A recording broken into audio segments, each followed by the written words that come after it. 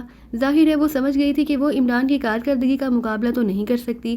تنویر سے پوچھ لو, عمران نے مسکراتے ہوئے کہا. تم جیسا شیطانی دماغ واقعی ہم میں سے کسی کا نہیں, اس لیے مجبوری ہے, تنویر نے منہ بناتے ہوئے کہا. اوکے, اگر آپ سب نے ہتھیار ڈال دیے ہیں تو پھر یہ علم میں ہی اٹھا لیتا ہوں, اور میرا وعدہ کہ اس مشن میں تم سے باقاعدہ کام لیا جائے گا اور تمہیں کام نہ کرنے کی شکایت نہ ہوگی. عمران نے مسکراتے ہوئے کہا تو سب ساتھیوں کے چہرے بے احتیاط کھل اٹھے. ٹھیک ہے, ہمارا اصل مقصد بھی یہی تھا کہ ہم سے بھی کام لیا جائے, تنویر نے کہا. تو پھر سنو, مس جولیا, تنویر, صفدر اور کیپٹن شکیل علیحدہ جائیں گے جبکہ میں سالیہ اور ہاور کے ساتھ علیحدہ فان لینڈ پہنچوں گا. تم چاروں نے وہاں بامن کے پیچھے بھاگنے کی بجائے اس سرکاری ریڈ ایرو تنظیم کے ہیڈ کوارٹر کے بارے میں معلومات حاصل کرنی ہے. پھر اس ہیڈ کوارٹر میں ریڈ ایرو کے چیف سے بات کرنی ہے. اگر تم اس کی آواز وہی ہے جو بامن کے ساتھ بات کرتے ہوئے تم نے ٹیپ میں سنی تھی تو پھر سمجھو کہ تم درست آدمی تک پہنچ چکے ہو. اس سے تم نے یہ معلوم کرنا ہے کہ فارمولہ اور آلہ کہاں بھیجا گیا ہے.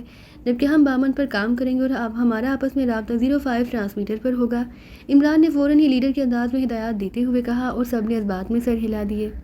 بامن نے رابطہ ختم ہوتے ہی تیزی سے فون پی سے نیچے لگا ہوا ایک بٹن پریس کر دیا. اس کے چہرے پر شدید الجھن کے تاثرات نمایاں تھے. وہ اس وقت رینبو کلب میں اپنے خاص کمرے میں موجود تھا.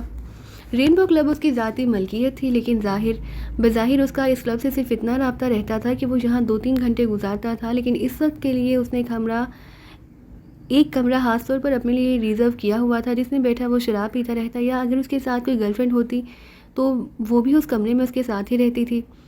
اس وقت بھی وہ اپنے اس کمرے میں موجود تھا, لیکن اس کے باوجود اس کی چھٹی ہی خطرے کا الارم بجا رہی تھی. اس لیے اس نے کال ختم ہوتے ہی فون پیس کے نیچے لگے ہوئے ایک بٹن کو پریس کر دیا, اور بٹن پریس کر کے اس نے بغیر کیڈل دبائے 3 بٹن پریس کر دی. یس کلب ایکسچینج. رابطہ قائم ہوتے ہی ایک نسوانی آواز سنائی دی. بامن بول رہا ہوں, میرے کمرے میں جو کال ریسیو کی گئی ہے اس کے بارے میں کیا معلوم ہوا؟ میں نے تمہیں کاشن دیا تھا, بامن نے سرد لہجے میں کہا. یہ سر معلوم ہو گیا ہے, یہ کال پاکیزہ کے دارالحکومت سے کی گئی ہے. دوسری طرف سے کہا گیا تو اس کے ساتھ ہی نمبر بھی بتا دیا گیا. اوکے, اب یہاں سے پاکیزہ کا رابطہ نمبر اور اس کے دارالحکومت کا رابطہ نمبر بتا دو, بامن نے کہا. تو دوسری طرف سے دونوں نمبرز بتا دیے گئے. اوکے, شکریہ, بامن نے کہا. اس کے ساتھ ہی اس نے کریڈل دبا دیا. پھر ٹون آنے پر اس نے فون ڈائریکٹ کرنے کا بٹن پریس کیا اور تیزی سے نمبر پریس کرنے شروع کر دیے. اس نے پہلے پاکیزہ کا رابطہ نمبر, پھر اس کے دارالحکومت کے نمبر پریس کرنے کے بعد وہ نمبر پریس کر دیے جو اس فون آپریٹر نے اسے بتائے تھے کہ اس نمبر سے اسے کال کی گئی ہے.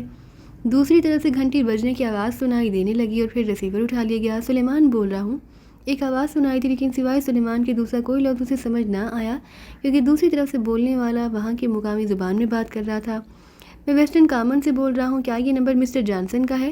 بامن نے لہجہ بدلتے ہوئے گریٹ لینڈ کی زبان میں کہا. Sorry, wrong number. دوسری طرف سے اس بار گریٹ لینڈ کی زبان میں ہی جواب دیا گیا. اس کے ساتھ ہی رابطہ نمبر ختم ہو گیا. تو بامن نے کریڈل دبایا. پھر ٹون آنے پر ایک بار پھر اس نے نمبر پریس کرنے شروع کر دیے. راجر بول رہا ہوں. رابطہ قائم ہوتے ہی ایک مردانہ آواز سنائی دی. بامن بول رہا ہوں. راجر, تمہارے پاس عمران کی فائل موجود ہے, اس میں چیک کرو کہ سلیمان کا نام موجود ہے اس میں. بامن نے کہا. یس سر, میں نے اس فائل کو بہت غور سے پڑھا ہے. سلیمان اس کا باورچی اور اس کے فلیٹ میں رہتا ہے. دوسری طرف سے کہا گیا.